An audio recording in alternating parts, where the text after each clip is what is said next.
Most people don't realize this until it's already affecting their life. The things you went through as a kid, they don't just disappear, they don't fade away, they don't just stay in the past. They wait, they linger, and then one day they show up again. In your relationships, in your habits, in your reactions, in your anxiety, in your anger, in your need for validation, in your tendency to isolate. And the craziest part is, most of the time, you don't even realize that's what's happening. You just think, well, this is who I am. This is just how I am. But it's not. It's something you never dealt with. And if you don't deal with it, it'll deal with you. Let me be clear about something before I go any further. I'm not sitting here pretending to be some therapist or some expert who has all the answers. That's not what this is. This is a real conversation. This is the stuff people don't want to talk about but should, because a lot of people are struggling quietly, and they're showing up every day, going to work, talking to people, smiling, but internally they're dealing with a lot, and nobody knows, especially men, but women too, just in different ways. And if nobody talks about it, nothing changes. So that's what this is. Just real honest conversations about things people avoid, rather. And here's the part that nobody really prepares you for. You don't go through trauma once. You go through it twice. The first time is when it actually happens. And when you're a kid, you don't really understand it. You don't have the tools. You don't have the awareness. You don't have the know-how to process it. You just deal with it however you can. You adapt, you survive. But then the second time, well, that's when you're older. That's when it starts showing up again. And now you feel it, but you still don't always understand it. So now you're reacting to things, getting triggered by things, feeling things, and you don't even realize where it's coming from. You're responding to something that happened years ago in situations that have nothing to do with it. For example, you might have trust issues, even when someone hasn't done anything wrong.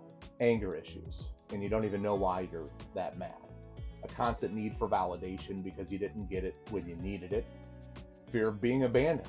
So you either cling too hard or push people away before they get close. Or you just stay busy all the time, working, distracting yourself, because the second you slow down, your mind starts going places you don't even want to go. And let's be honest, most people don't deal with it. They suppress it because it's easier, and we tell ourselves, I don't have the time for this, I'll deal with it later. It's not even that serious, but that later never comes, does it? So what happens? You sit with it, you isolate, you start overthinking everything, you feel stuck, you feel off, and then on the outside, you act like everything's fine. You show up, you laugh, you work, you go through the motions, but internally it's chaos, and people don't see it because you've gotten good at hiding it. The whole fake it till you make it thing, yeah, that works for business. It does not work for your mental health, because all you're doing is building a version of yourself on top of something that's broken underneath, and eventually that catches up to you. This stuff doesn't just sit quietly in the background. It leaks into everything. Emotionally, you feel anxious, moody, numb sometimes, or like you're overreacting to things. Mentally, you doubt yourself, you overthink everything, you expect the worst, and you talk to yourself in ways you wouldn't talk to anybody else. Behavior-wise, you avoid things, you isolate, you procrastinate, you self-sabotage. And in relationships, that's where it really shows up. You don't trust people, you push people away, or you hold on too tight, or you're constantly waiting for something to go wrong. And the whole time, you think it's just you, but it's not. It's what you never dealt with. And at some point, you've got a decision to make, whether you realize it or not. You're choosing one of two paths, all right? Path one, ignore it. Keep suppressing it, keep distracting yourself, keep pretending it's not there. And yeah, that might work for a while, but long-term, nothing gets better. It just gets buried deeper, and it shows up in worse ways than later. Path two is you face it. You acknowledge it, you actually sit with it, and you try to understand it. Now, let's not sugarcoat this. That is literally the harder option. It's uncomfortable, it's emotional, it's messy. There's nothing fun about it. But it's the only path that actually leads to peace. Peace. And I get why people avoid it. Seriously, because facing it means reopening things you tried to forget, feeling things you don't want to feel, admitting things you don't want to admit. And a lot of people don't even know where to start. Or they think it wasn't even that bad. But let me challenge that real quick.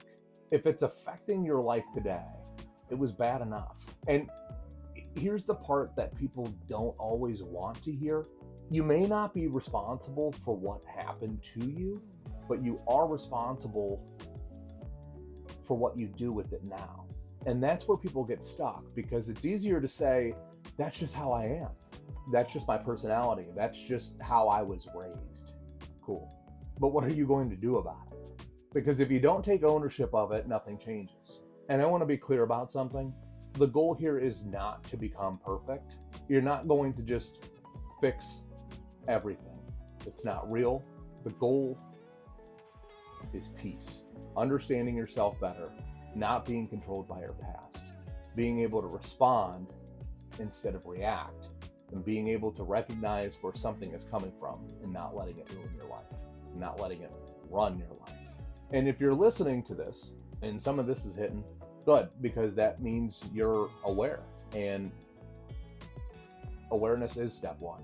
And also, you're not the only one that's dealing with this, not even close. There are a lot of people walking around carrying things they've never dealt with. So no, you're not weird. No, you're not broken. But at the same time, that doesn't mean that you ignore it. What it is. And eventually you get tired of it, or at least you should. So at the end of the day, the past doesn't disappear just because you ignore it. It shows up in your decisions, in your reactions, in your relationships, in your mindset. And the question really comes down to this. Are you going to keep running from it, or are you finally going to deal with it? Because one of those paths keeps you exactly where you are, and the other one actually gives you a chance to move forward. And that's really what this is about.